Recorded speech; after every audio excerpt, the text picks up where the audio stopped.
Hello， 大家好啊，又同大家見面啦。今日咧又講下中年好聲音4啊。如果有睇開我片嘅朋友咧，都會知道我講得最多咧就係尹景順嘅。第二個咧就係鄭家聲，其次咧我就會講下許雲妮咁樣啦。我到最尾嗰個決定咧，即係三甲咧，咁我諗住尹景順會第一啊。即係鄭家聲咧就三甲嘅，許雲妮反為我就因為你唔可以揀得太多人啊嘛，咁我揀咗游淑晴咁樣啊，因為之後嘅表現都覺得幾好咁樣，咁我先至揀咗佢嘅。其實我游淑晴我未講過佢嘅，我都係中意許雲妮多啲啊。不過都係嗰句啦，有時就係咁樣噶啦，好似跑馬仔咁樣啊。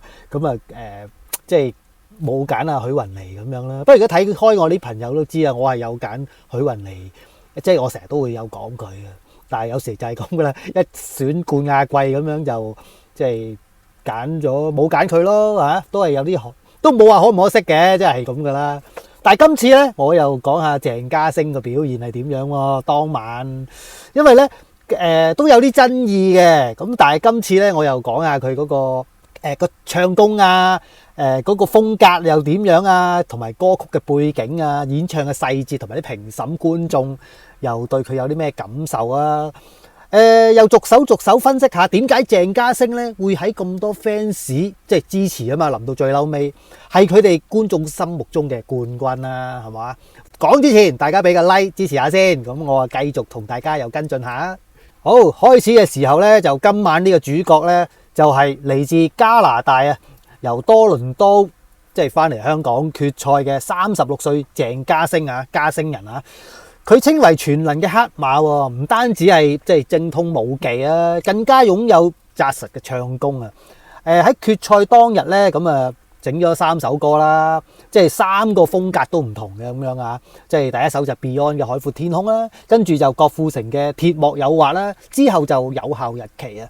佢最終咧就攞咗190分，就攞咗個季軍啊！咁贏咗3萬蚊獎金啦。咁首先就講下《海闊天空》先啦。呢一個咧係追夢之路啊！鄭家聲嘅故事啊。喺分析即係呢首歌曲之前咧，就先了解下家聲人呢個人係點樣啊。其實佢嗰個音樂路咧係絕不平坦嘅。18歲已經立志成為歌手啊！哇，都好有大志啊！但係咧，因為經過3次追夢嘅失敗啊，咁2012年嘅時候咧，曾經喺多倫多新秀熱爆人氣咧，咁有簽約公司簽咗佢嘅喎。但係咧，有時就係咁樣噶啦，即係簽咗，但係又冇歌出俾你咁樣，都會係有遺憾啦。之後咧，佢自資又出歌喎，咁但係又遇上疫情，曾經同李健達合作出碟，但係又未能出道咁樣。有時就係即係做星嗰個運程都好緊要噶。但係去到去年啦，又爭3個月先至爭3個月先35歲咁樣，又錯失咗中年好聲音嘅海選啦，即係中年好聲音3啊！但係今年哇喺多倫多站直通香港賽區喎，更加令人感動咧，因為身為髮型師嘅佢啦，咁我都係髮型師啊，咁獲加拿大髮型師熟客鼎力支持啊，更加有客人啊，即係俾巨額貼士佢到安家費啊！哇，真係冇得頂啊！即係集資佢嚟香港追夢，哇，真係有啲人話佢個外貌啊同年紀啊，即係嘲諷佢咁樣。其實我覺得佢又唔係太差啫喎，都幾靚仔咁樣，即係唔差咯。咁又有台型又有肌肉，點解啲人咁嘲諷佢咧？不過呢個世界而家都係咁樣嘅。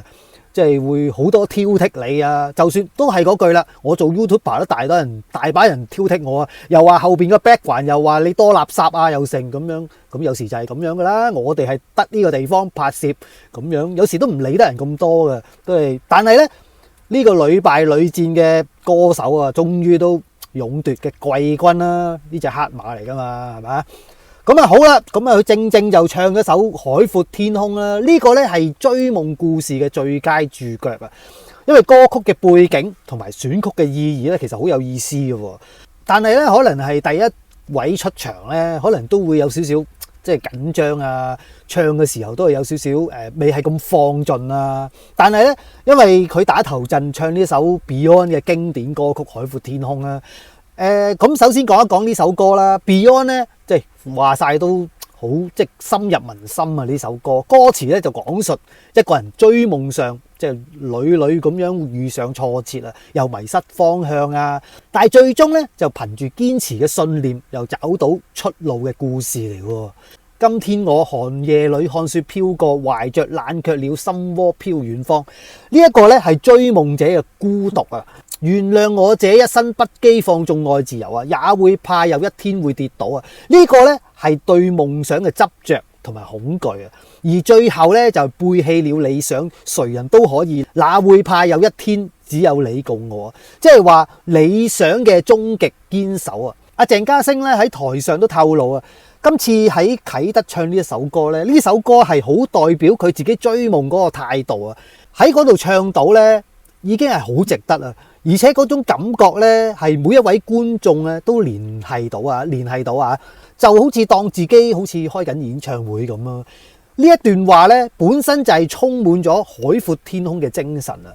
佢把比賽當作演唱會啊，同埋把呢個舞台咧作為夢想中嘅殿堂級啊！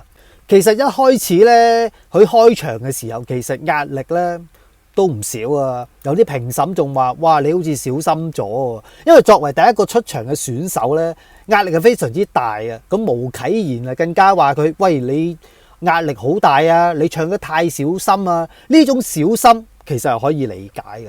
喺萬人現場同埋即係全香港直播啦，邊個可以全部放鬆啊？即係會好緊張啊！但係問題係在於咧，因為可能呢一首歌咧個精髓咧係話要不羈同放縱啊嘛。毛啟賢啊都直接咁樣話咧，原唱黃家駒咧係唱到唔在乎啊，同好不羈啊。呢個係喺血液入邊嘅，所以第一句咧要唱大聲啲，同埋粗獷啲，會更加好聽啲咯。呢個我都有同感嘅啊。第二層咧，咁啊又講下佢情感嘅真摯啊。儘管咧開場嘅時候都係有啲拘束啊，但係嘉星咧就將整首歌亦都展現咗真摯嘅情感啊。當然啦，佢會唱出自己嘅故事啊，因為一個咧3次追夢失敗嘅人啊，站喺呢個啟德體藝會舞台上唱呢首《海闊天空》啊，每一句歌詞咧都係身歷其境啊。多少次迎着冷眼與嘲笑，從沒有放棄過心中的理想啊！呢個咧就係佢18歲以嚟嘅寫照。第三層咧就係話佢同觀眾嘅聯繫啊。咁啊，鄭嘉星其實最成功嘅地方咧就係佢話做翻自己啊，感覺到每一位嘅觀眾都聯繫到啊。呢一個咧佢把舞台咧當作演唱會啊，最後咧就把個故事即係唱俾啲人聽啦。呢個真摯嘅態度咧，喺個慢歌環節當中咧，佢就攞咗90分嘅分數咧，咁啊暫時佔住底先啦。但係咧就贏咗觀眾嗰種情感同埋認同啦。咁有啲評審啦，咁啊即係7位評審啦，咁啊有啲係低分啲嘅。我記憶之中好似係阿李克勤同阿毛啟賢係低分啲嘅，俾88分咁樣啦。但係咧，阿毛啟賢嗰個評論咧，其實都最值得關注。佢話鄭嘉星唱得太小心啊，但係同時咧亦肯定佢表現很好啊。即係嗰種先彈後讚嘅點評方式咧，可能就係毛啟賢對佢嗰個期待咯，唔係話90分嘅水平，而係更高嘅水平咯。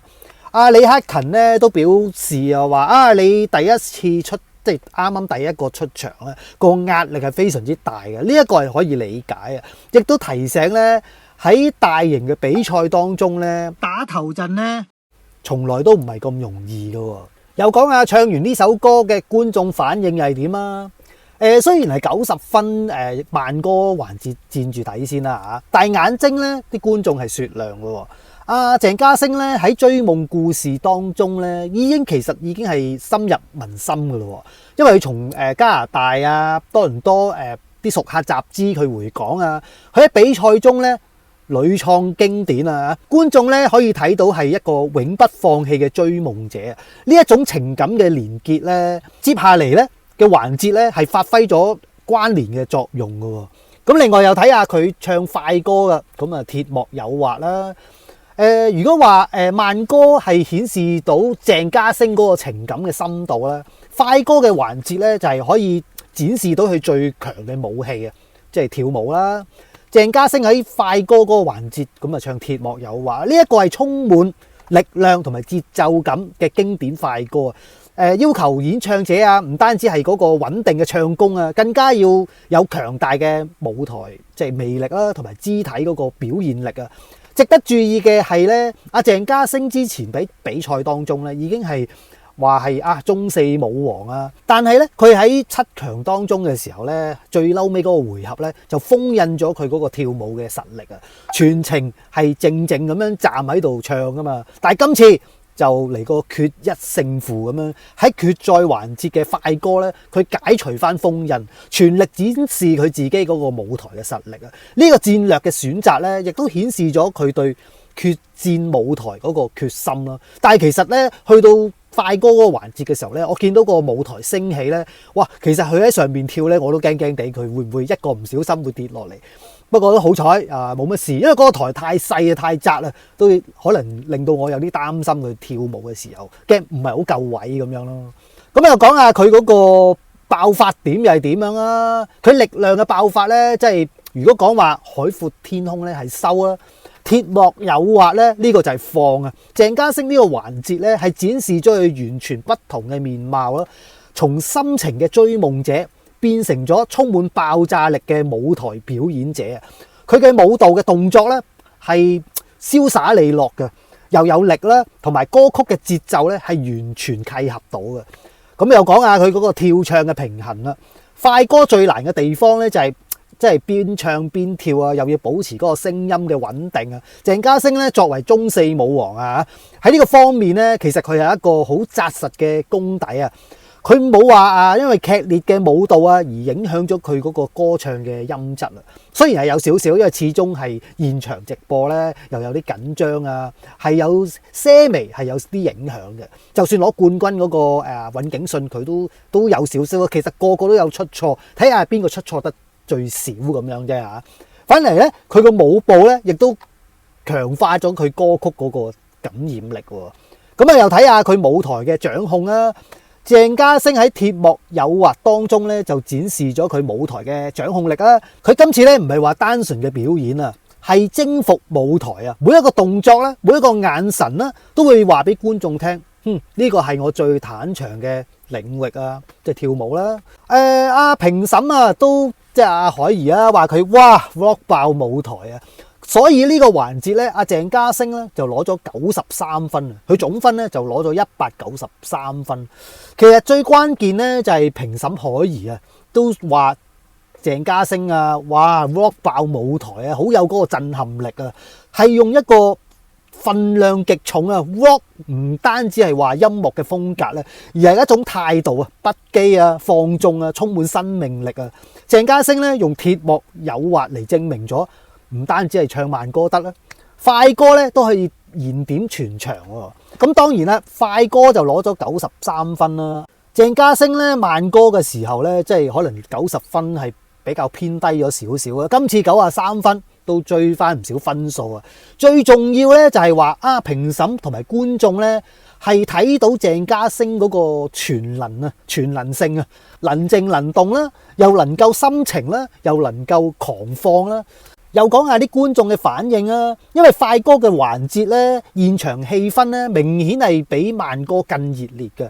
鄭家星嘅跳唱表現咧係成功咗帶動咗全場嘅情緒啊，因為鐵幕誘惑嗰個強勁節奏咧，同埋佢嗰個利落嘅舞步咧，係瞬間咧令到體藝館係嗰個氣氛咧係瞬間升溫嘅。呢一個環節咧，亦都表現到，哇！阿鄭家星亦都俾網民話，哇！最全能嘅選手啊，有偶像嘅氣質啊。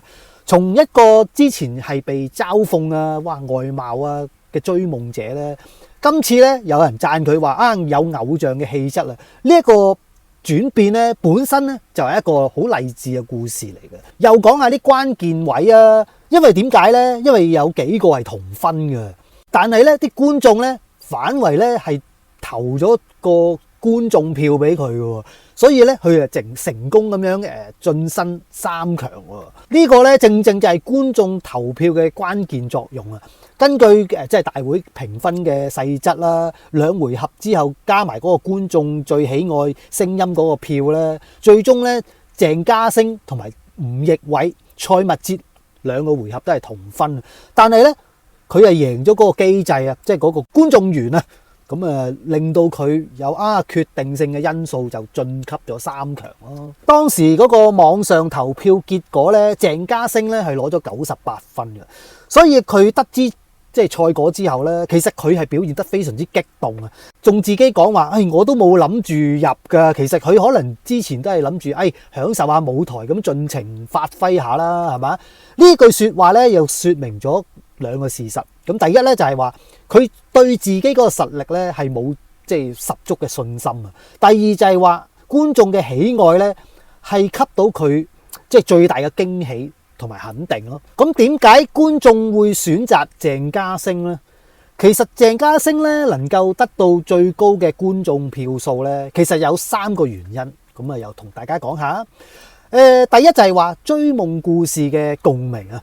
佢從多倫多髮型屋集資，即係啲客人即係幫助佢嚟講啦，有3次追夢失敗啦。再到因為差3個月先至滿35歲，又錯失咗上一季嘅海選啦。鄭嘉星嘅故事咧，本身咧就好似一部勵志電影咁啦，所以觀眾咧就投俾佢咯。呢個唔單止係話表演嘅分數啊，更加係對佢永不放棄嗰種精神嘅致敬咯。而第二啦，就講下佢全能實力嘅展現啦。從海闊天空嘅慢歌啊、心情慢歌啊，到快歌嘅鐵幕誘惑 rock 爆全場，鄭嘉星咧係展示咗佢極高嘅可塑性啦。有啲網民又話最全能嘅選手啊，呢一個咧係令到有啲觀眾咧睇到佢嘅潛力同埋嗰個誠意啊。第三就係話真誠嘅態度啊。鄭嘉星喺台上話：我當自己係即係演唱會咁樣做啦嚇。呢一個係把比賽當作表演咧，令到觀眾咧當作知音人咁樣嘅心態咧，等觀眾感受到佢嗰種真摯啊、真誠啊。佢唔喺度比賽啊，而喺度分享緊自己嗰個即係成果啦。到最後啦，咁成功晉身3強啦。阿鄭嘉星終極嗰個決賽歌咧，就係話必殺歌嘅環節當中咧，就演繹搖滾風格郭富城嘅有效日期啊，都係快歌啊。呢一個咧係充滿咗節奏啦、搖滾元素嘅快歌啊，同鐵幕誘惑相比咧，呢個難度咧個係會更快嘅節奏同埋更密集嘅歌詞啊。要求演唱者咧係有高速嘅演唱啦，同埋保持清澈度啦，同埋嗰個力量感啦。喺演唱嘅細節當中咧，係有爆炸力同埋嗰個舞台表現嘅。鄭嘉星咧就憑住佢自己嗰個充滿爆炸力嘅舞台啊，瞬間燃點全場嘅氣氛啦。喺決賽當中咧，佢係冇保留嘅，每一個動作啊，每一個歌詞啊，睇到佢咧係用晒所有嘅力量咧嚟輸出㗎。當跳到最極致嘅時候咧，有效日期中咧係見到佢嗰個跳唱實力啊！喺舞台上咧係做咗啲唔同嘅動作啊，更加係熱愛同埋練習，讓佢有呢個舞蹈充滿咗嗰個感染力啊！咁最終嘅賽果鄭嘉星嗰個環節咧就190分啦，最終咧就係攞咗個季軍啊！咁當時冠軍尹景信咧就195分，許雲妮咧就192分，咁佢就190分啦。咁點解鄭嘉星會攞到季軍呢？喺技術層面方面咧，佢係雖然係有全能嘅實力嘅勝利啊，但係因為海闊天空嗰個真摯情感啊，到快歌嗰個鐵幕誘惑啦、rock 爆舞台啊，到終極有效日期嗰個爆炸力咧，係3首歌咧係展示咗3種唔同技術嘅要求喎。佢係一一征服咗嘅，網民都大讚，哇，好有功架！3個人之中係唱得最好，咁當然啦，啲 fans 通常都係捧自己個偶像啦嚇。但係情感方面咧，技術咧唔係中年好聲音唯一嘅標準啦。鄭家星嘅故事咧，本身就係最動人嘅部分啦。18歲咧就已經立志做歌手，3次追夢失敗啦，同埋又嘲諷佢嗰個外貌啊，係冇嗰個偶像嘅氣質啊。但係今次就用海闊天空唱到自己追夢嘅心聲啦。其實佢係用實際行動嚟證明啊，夢想咧永遠係冇保質期嘅，即係幾時都可以實踐嘅。雖然今次係靠觀眾投票98分逆轉咁樣殺入呢個3強啊，但係呢一點咧亦都證明咗喺觀眾嘅心目中嘅分量啊。佢未必係評審眼中咧最完美同埋最好技術嘅一位啦，但係一定係觀眾心目中最值得支持嗰位嚟嘅。咁賽後啊，有啲網民都紛紛話感到可惜啦，因為佢認為鄭家星咧係佢心目中嘅冠軍咯。咁雖然鄭家星攞咗季軍啦，喺多倫多嗰個新秀熱爆人氣獎啦，到呢個中年好聲音多倫多冠軍啦，再到呢個啟德體藝館季軍啦，呢條路咧佢又行咗10幾年㗎。其實中年好聲音嗰個核心精神係乜嘢啊？就係話俾大家聽，中年唔係終點，而係另一個起點啊！鄭家星咧就用季軍嚟證明咗呢一點，就係話一個即係話佢外貌啊、嘲諷佢啊、3次出道失敗嘅髮型師，到呢一年嘅36歲啦嚇，站喺呢個最大嘅舞台咧，係成為咗萬人矚目嗰個偶像唱將啦。而今次鄭家星咧係從髮型屋到啟德體藝館，又從之前被嘲諷到全場為佢唱好首歌嘅時候歡呼，呢個呢就係鄭家星嘅海闊天空啦。好啦，今日同大家分享到呢度啦，下一次又再同大家講下其他歌手，係咁先，拜拜。